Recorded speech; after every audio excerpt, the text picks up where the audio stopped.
Hello student, welcome to MJC Learning. This is the fifth lecture of rotational dynamics.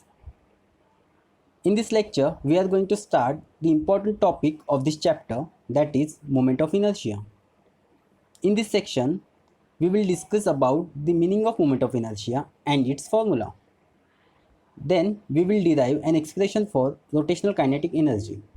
So let's begin with the discussion of the meaning of moment of inertia. Moment of inertia plays the same role for rotational motion as the mass plays the role for linear motion. Recall the concept of inertia. Inertia is a tendency of a body to do nothing or remains unchanged. It means it opposes changes in the linear motion. Consider the box of mass 1 kg, which is initially is at rest. Now we want to move this box. So we have to apply a force on this box. Suppose box requires 10 Newton force to move. If we apply less than 10 Newton force, then box will not move due to its inertia, because box don't want to change its rest position. If we apply more than or equal to 10 Newton force, then box will start moving in forward direction. Here force overcomes moment of inertia. So we understood that inertia is the amount of opposition to change. But how can we measure it? To answer this question, consider the box of mass 2 kg. Now we have to apply more force on the box to move it, because as mass increases, inertia of the body also increases. If we further increase mass of the box, then we have to apply more force to move it. Therefore, inertia is measured in terms of mass. Does inertia always resist or opposes the linear motion? No. It opposes changes in the linear motion. Consider you are in space. There is no force acts on you. If someone pushes you, then you will continually move in the direction of the applied force unless someone stops you or any other force acts upon you. This is due to inertia of the body. Therefore, Newton's first law states that every body continues to be in its state of rest or moving with a uniform velocity unless and until an external unbalanced force acts on it. Take two more examples of inertia. In the first example, the coin is at rest on cardboard. If we apply a force horizontally on cardboard as shown in figure, then due to inertia, the coin does not move and eventually falls into the glass, because it maintains its rest position with the help of inertia. In the second example, the system of an object is in motion.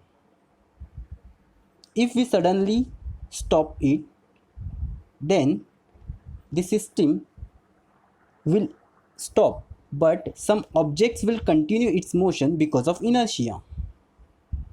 So basically, inertia is the tendency of a body to remain unchanged, and it is measured in terms of mass. Now, what about moment of inertia?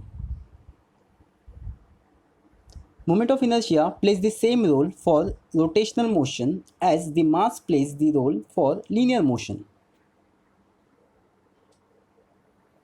It means inertia opposes change in the linear motion, while moment of inertia opposes change in the rotational motion. Consider spinning top. It spins for some time due to moment of inertia. But why top stops spinning after some time because there is a force of gravity which acts on it. Now, we know that inertia is measured in terms of mass. But what about moment of inertia? On what factor it depends on?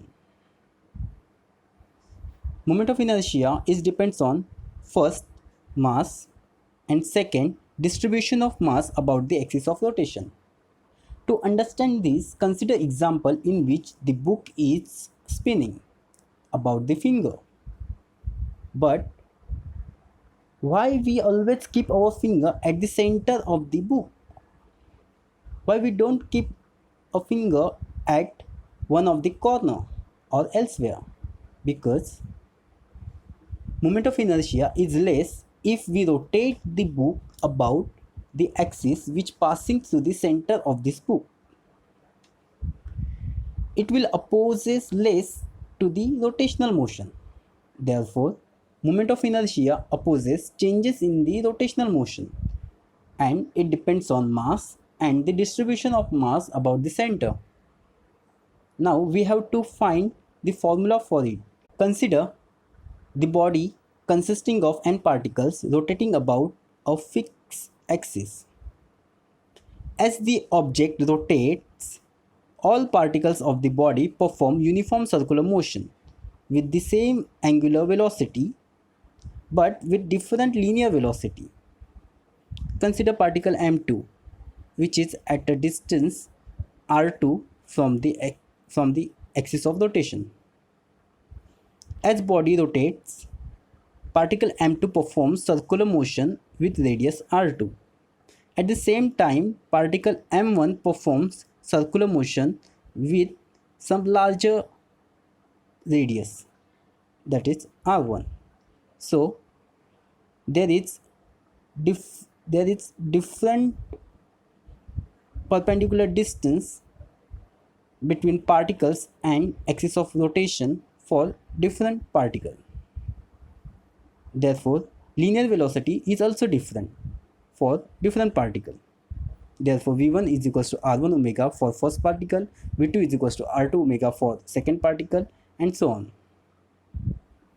We know that translational kinetic energy is equals to half mv square.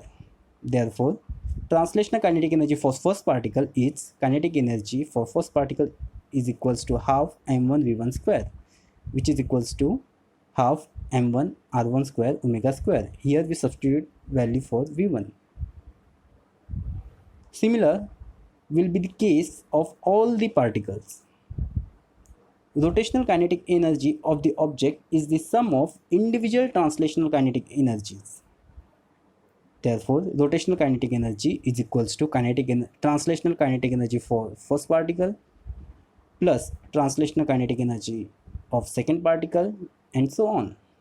Therefore, rotational kinetic energy is equals to half m1 r1 square omega square plus half m2 r2 square omega square and so on. Therefore, rotational kinetic energy is equals to here half omega square are taken common. Therefore, rotational kinetic energy is equals to half into m1 r1 square plus m2 r2 square up to mn rn square into omega square, which is equals to half into I into omega square, where I is equals to m1 r1 square plus m2 r2 square up to mn rn square. Here I is known as moment of inertia. On comparing translational kinetic energy and rotational kinetic energy, we can conclude that moment of inertia plays the same role for rotational motion as the mass plays the role for linear motion. Therefore, I is equals to summation from I is equals to 1 to n mi ri square for discrete particle, and I is known as moment of inertia.